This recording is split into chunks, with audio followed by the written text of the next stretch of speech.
Olá a todos, eu sou a Mariana Godoy e nós estamos juntos no Abrafarma Talks, nosso canal de entrevistas sobre o varejo farmacêutico nacional. Estamos entrevistando personalidades, empresários e formadores de opinião que fazem parte dos 30 anos da Abrafarma e do setor. E queremos dividir com todos vocês a incrível transformação das farmácias brasileiras ao longo do tempo e o papel delas em favor da saúde de milhões de brasileiros.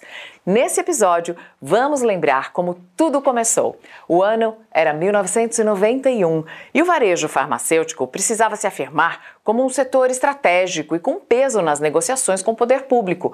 Foi quando um grupo de empresários uniu forças para fazer da Abrafarma uma realidade.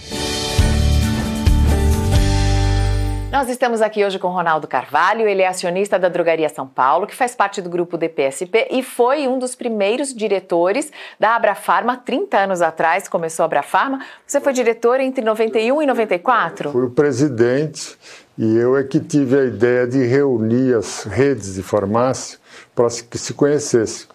Porque meu pai já era do ramo, ele foi um dos fundadores da Drogaria São Paulo, e ele tinha muito contato, porque ele foi presidente do Sindicato do Comércio Atacadista, ele tinha muito contato com os atacadistas da época. 30 anos depois a gente já sabe, né? O mercado já reconhece claramente o valor da Abrafarma, a relevância das farmácias para a saúde, para a economia do país. Conta um pouquinho mais como é que foi surgir essa ideia, essa semente. É que a ideia, nós tínhamos uma entidade que era muito forte, que era a ABC Farma, que era dirigida pelo Pedro Zidói, um grande amigo inimigo, né, porque nós discutimos bastante, principalmente na parte de zoneamento e horário de funcionamento. E ele representava as pequenas farmácias independentes. Então eu primeiro comecei a fazer contato com o pessoal das redes, para que a gente almoçasse juntos, para se conhecer melhor, e depois saiu a ideia de se ter uma associação, porque o governo gosta de falar com a associação. Ele não gosta de falar com as empresas uma a uma, a menos que seja por outros motivos. Tinha muitas vozes contrárias à criação da Abrafarma, então, nessa época, ou foi um ambiente fácil de convencimento? Não foi fácil. Nós começamos, acho que, com 6 redes, que éramos nós, Raia, Drogazil, Iporanga e Zambon, que hoje não existe mais, mas na época a Drogal, lá de Piracicaba. Então, eram nós que conhecíamos. Primeiro, ter as reuniões, almoços que a gente fazia, e os almoços eu fazia no Maxud, no restaurante Vikings, porque eu adorava comida dinamarquesa. E ninguém gostava. E aí, quem não gostava? Não gostava, não vai, come menos. Essas reuniões, esses almoços eram só, então, com representantes das redes? As pequenas farmácias ficaram de fora do início da Abrafarma? Que nós tínhamos 2 problemas muito grandes na época, que era o plantão de farmácia, que naquela época, inclusive, os jornais principais, Estado e Folha de São Paulo, publicavam quais eram as farmácias que estavam em plantão na cidade de São Paulo. E nós queríamos trabalhar 24 horas. E nós começamos a trabalhar, a Drogaria São Paulo começou a trabalhar 24 horas no município de Santo André, que queria instituir um plantão noturno, coisa que seria impossível de qualquer farmácia fazer, porque no fim de semana você pode dar uma folga durante a semana e pôr o funcionário trabalhando no fim de semana. Agora, de noite, você não tem. Se você vai pegar o seu funcionário para trabalhar à noite, ele não vai trabalhar de dia. Então, era um absurdo, mas a prefeitura queria, e nós nos colocamos à disposição da prefeitura para trabalhar à noite. E foi bom, então começamos a trabalhar 24 horas. Só que em São Paulo, a gente trabalhava no sábado até às 13 horas, fechava a loja, reabria às 21, trabalhava até às 8 horas de domingo, fechava a loja e reabria às 21. Às noites a gente trabalhava a semana inteira. Os dias no plantão dos outros, a gente não podia abrir, o que era um absurdo, né? Porque plantão devia ser uma obrigação de abrir e não uma obrigação de fechar. Entendi, o plantão era feito para favorecer quem estava de plantão, o plantonista. Os outros tinham obrigação de fechar. Exatamente, era uma em cada 4 que ficava de plantão. Então 75% do mercado fechava e você vendia muito mais naquele dia de plantão. Olha, eu estou voltando para o passado. Muita gente que está nos assistindo agora não está se lembrando bem, porque é difícil imaginar, mas nos anos 80, nos anos 90, o mercado farmacêutico era completamente diferente. Além desses plantões, o que mais mudou de lá para cá?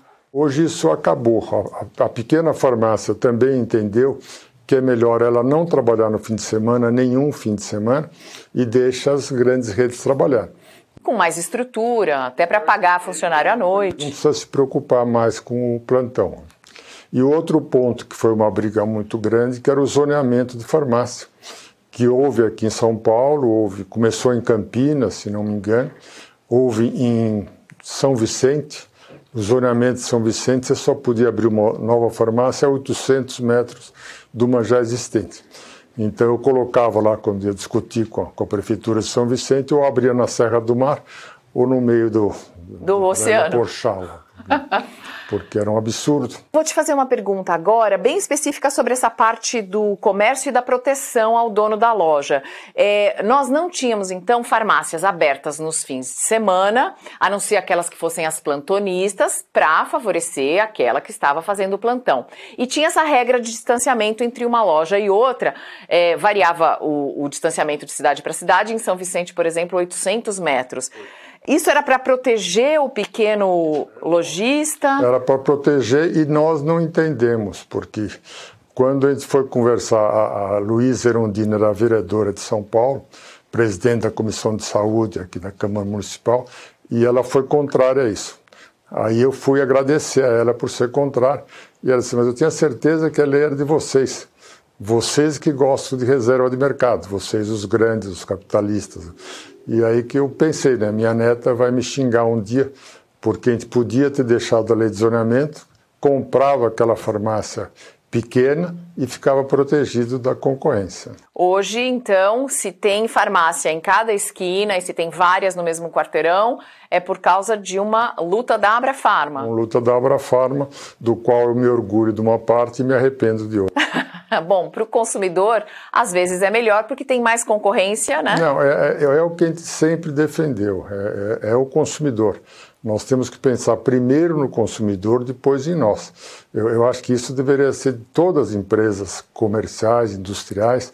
Você vai ganhar dinheiro ao longo do tempo pelo seu serviço, mas não pode ficar pensando em explorar o consumidor. Isso está errado. O senhor mencionou a Luísa Erundina, que foi prefeita de São Paulo, mas na época era vereadora. Agora, como foram as primeiras interlocuções com os governos?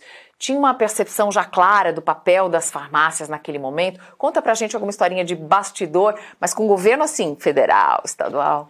Nós tivemos, até no caso federal especificamente, o Itamar Franco, quando presidente, ele foi o primeiro que quis lançar o genérico. Todos os produtos de marca teriam que ter o nome da substância maior do que o nome da marca. E isso eu achei que seria muito ruim para nós que trabalhamos com remédios de marca. Então, a minha mãe era prima da mulher do seu José Gregory, que foi ministro da Justiça e grande amigo do Fernando Henrique Cardoso, que estava como ministro da Fazenda com todo o prestígio que ele teve a fazer o Plano Real. Aí falamos com ela, ela falou com o marido falou com o Fernando Henrique e a lei morreu. Né? Então a gente tinha esse contato de bastidores também, mas tinha o contato direto. Eu conheci todos os secretários da Fazenda de São Paulo, salvo o último, que nesses últimos anos, até por um problema físico, eu não tenho mais saído tanto aí para visitar política. Eu imagino que esse contato seja bem interessante e renda algumas histórias boas. Mas eu queria saber, como é que ficou a lei no final, esse nome? A gente compra ácido acetil salicílico como AAS, né? Não, agora, como é que era o genérico? Esse já era o nome dele. Aí o genérico foi uma criação no Brasil, porque já existia no mundo, do José Serra. O José Serra, só que com uma compensação. Ia entrar o genérico, mas ia entrar a lei de patente. Porque a lei de patente aqui no Brasil ela foi deixada de existir por conta do Médici. O Médici deixou de reconhecer a lei de patente, os laboratórios grandes estrangeiros deixaram de trazer os produtos de ponta para o Brasil, porque qualquer aqui no Brasil poderia copiar o produto. Aí, quando o Serra quis trazer o genérico, ele teve que negociar a patente. Então, os laboratórios passaram a ter patente daqueles produtos novos, patentes aí por 20 anos, até que tinha besteira, que você deve ter acompanhado algumas semanas atrás, que como o INPE, o Instituto Nacional de Propriedade Intelectual, ele demora para decidir, às vezes demorava 5, 10 anos, a patente às vezes valia 30, né? Porque ficava aqueles 10 anos para ele analisar e mais os 20 quando era concedido. E aí agora o Supremo Tribunal Federal, algumas semanas atrás, proibiu isso aí. Quer dizer, hoje a patente vale por 20 anos a partir do dia que ela entrou para dar registro. Não tem que ter essa espera. Se o INPE demorar, o INPE vai acabar prejudicando a pessoa que está requerendo a patente. Porque você tem, eu acho que a patente é uma coisa correta, você beneficia aquele que pesquisa mais, que está trazendo remédios, não só para viver mais, para viver melhor, né? Onde é que vocês buscam inspiração para fazer essas transformações no varejo farmacêutico? Assim, tem algum modelo de farmácia? Tem algum país que seja referência ou inspiração para vocês? Eu diria que nós seríamos inspiração para os países. O meu grande desejo foi abrir farmácia nos Estados Unidos, porque eu acho aquele tipo de supermercado que você tem, supermercado que vende remédio e farmácia que vende que nem um supermercado, é muito ruim para o consumidor. O consumidor gostava, mas das farmácias menores, que já existiam no passado nos Estados Unidos, mas foram engolidas pelas redes grandes, né? Walmart, CVS, Rite Aid. Então esse pessoal acabou, as pequenas deixaram de existir, né? E eu acho que é uma maneira errada de trabalhar. Por quê? Primeiro que você tem uma área muito grande, você tem aí lojas de 1.000, 2.000 metros quadrados, onde você vai lá para comprar uma aspirina. Então seria muito melhor você ter uma loja de 150, 200 metros quadrados, onde você entra, vai no balcão, compra, paga e vai embora. Você não precisa parar no estacionamento, andar 500 metros dentro da loja. Eu acho isso um incômodo para o cliente, mas é o formato que ficou os Estados Unidos. No caso da França, por exemplo, que eu conheço mais, são farmácias pequenas, onde está lá o farmacêutico. É um modelo meio parecido com o Brasil, só que não pode ter rede. As farmácias são todas individuais de um proprietário só. Até fica mais fácil de responsabilizar o farmacêutico se alguma coisa acontecer, né? O único país da Europa que permite rede é a Inglaterra. E eu acho que a rede é um facilitador para o consumidor. Ela pode dar mais produtos ao melhor preço. Porque é o Henry Ford, né? Porque antes do Henry Ford você tinha que comprar o carro que as montadoras, que nem era montadora, né? O Henry Ford, desde que você queira comprar um carro preto igualzinho um ao outro, você vai comprar e vai ficar muito mais barato. É a linha de produção. A linha de produção. Então é a mesma coisa, quer dizer, hoje você tem numa rede de farmácia vendendo muito mais unidades, você pode vender muito mais barato e ganhar muito mais, né? Vamos voltar a falar do poder público. À frente da Abrafarma, você acompanhou de perto uma série de transformações, de planos econômicos. Terminando com o Plano Real, como é que as farmácias se adaptaram a esse cenário? Eu estava até discutindo há pouco com o Paulo Piratininga. Eu não lembro como é que a gente conseguiu viver durante a época da inflação. Porque eu tenho exatamente 50 anos que eu entrei na Drogaria São Paulo. E nós tivemos inflações terríveis nesse período, né? Tivemos, inclusive, no lançamento do Plano Cruzado pelo digníssimo Sarney, aí, na época era um aumento por ano, como é hoje, e no dia que saiu o Plano Cruzado, foi autorizado um aumento de preço, que já estava marcado. E naquela época você etiquetava os produtos. Então nós etiquetamos todos os produtos, porque falamos com o Ministério da Fazenda, disse pode fazer. Aí começou a ter problema no Rio de Janeiro, quebraram o McDonald's, começou a ter os fiscais do Sarney invadindo o supermercado, que estava vendendo por um preço acima do que podia. O Roberto Maxud, do Maxud, foi preso porque estava vendendo Guaraná mais caro que o barzinho da esquina. É um absurdo atrás de outro. E aí, naquela noite, a gente recebeu a informação do Ministério da Fazenda que não podia remarcar.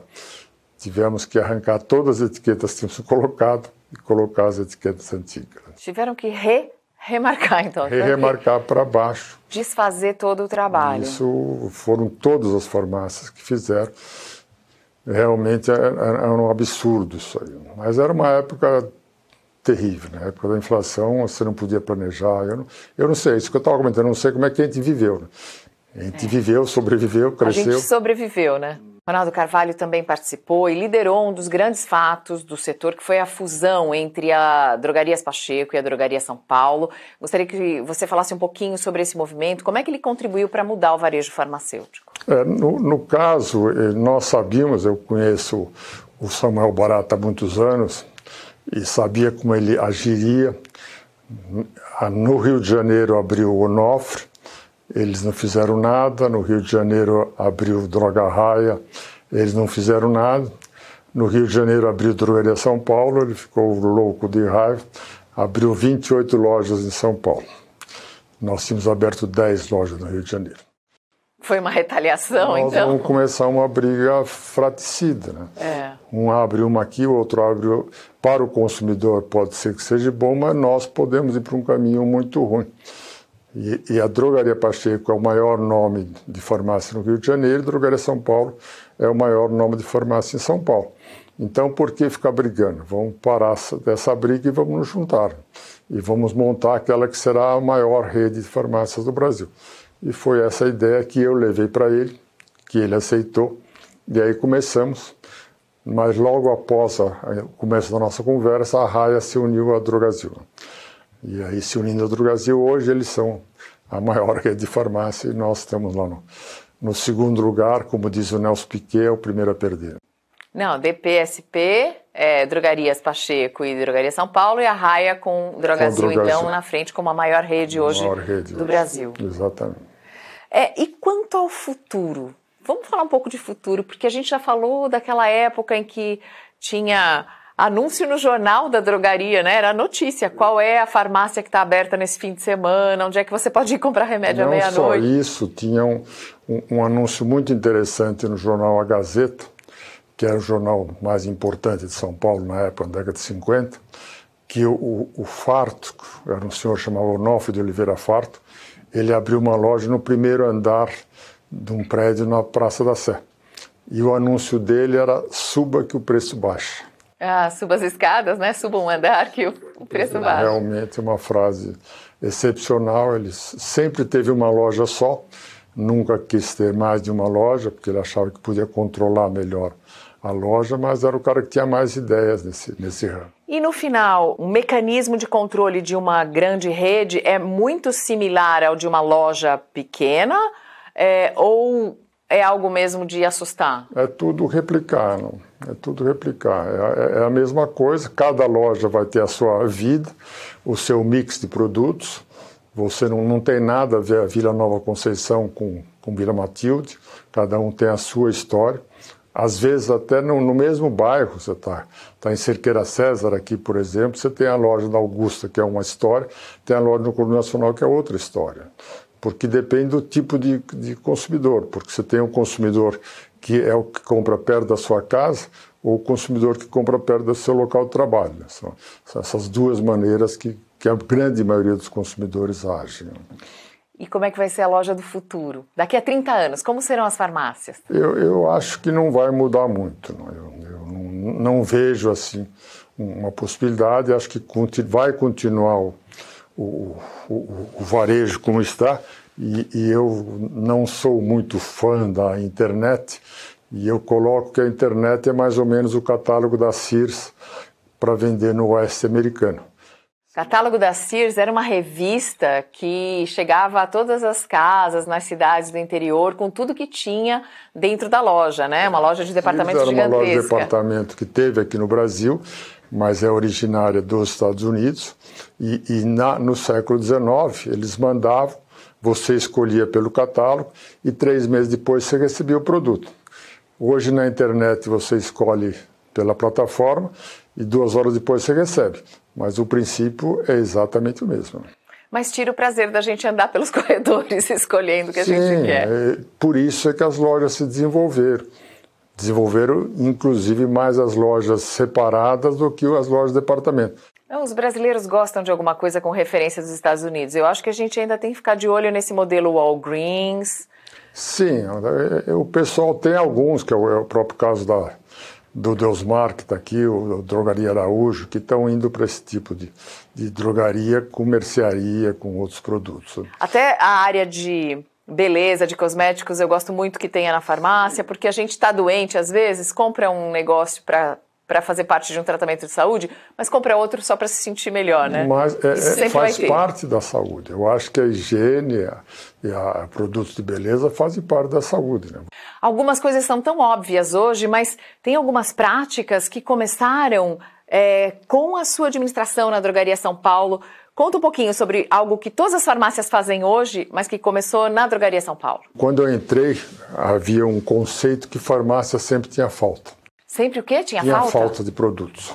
E as pessoas compravam, as farmácias compravam, inclusive quando terminava o produto, é que eles iam pedir para o distribuidor aquele produto que estava em falta. E aí eu mudei isso, porque o meu trabalho de formatura, eu sou formado em engenheiro mecânico, meu trabalho de formatura eu fiz na CBC, Companhia Brasileira de Cartucho, que era planejamento de produção com base em previsão de vendas. Então, para que você vai receber quer comprar 10 mil cartuchos 12, você já sabe que você vai vender 10 mil cartuchos 12 por ano. Então, já prevê isso e vai produzindo. Então, você, no caso, não há maneira de você prever o futuro que não seja pelo passado. Então, você começa a ver no passado, quando você vendia de Novalgina, quando vendia de AS, quando vendia de shampoo seda, e com base nisso aí, você determina um estoque para cada loja. Isso foi algo que começou só com a sua gestão ou só na Drogaria São Paulo? Começou com a minha gestão na Drogaria São Paulo, e evidentemente nada se cria, tudo se copia. Mas... Porque parece tão óbvio hoje, né? Exato, mas se você pega até alguns anos atrás, o pessoal de moda não sabia disso. A Zara que começou a fazer isso. O pessoal mandava a tal da grade. Você deve ter ouvido falar, o cara manda lá não sei quantos tamanho pequeno, não sei quantos tamanho médio, não sei quantos grandes. E eu, como sou grande, como meus filhos também, a gente ficava muito chateado com isso, porque quando você ia comprar uma camisa, uma camiseta, o GG nunca tinha, né? Você tinha que ir para a camisaria Varca, senão não... E isso acontecia também com sapato. O meu número é 36, 37, é o tamanho do pé que todo mundo tem, quase todo mundo tem, e aí acabava o sapato, ficava cheio de número 34, 35 ou 38, 39, porque que poucas pessoas têm, porque eles não faziam... controle de estoque. Olha, que não interessante. Não sabiam fazer. Então, hoje estão fazendo. Só que demoraram muito. O pessoal de moda demorou praticamente 50 anos, 40 anos para fazer isso.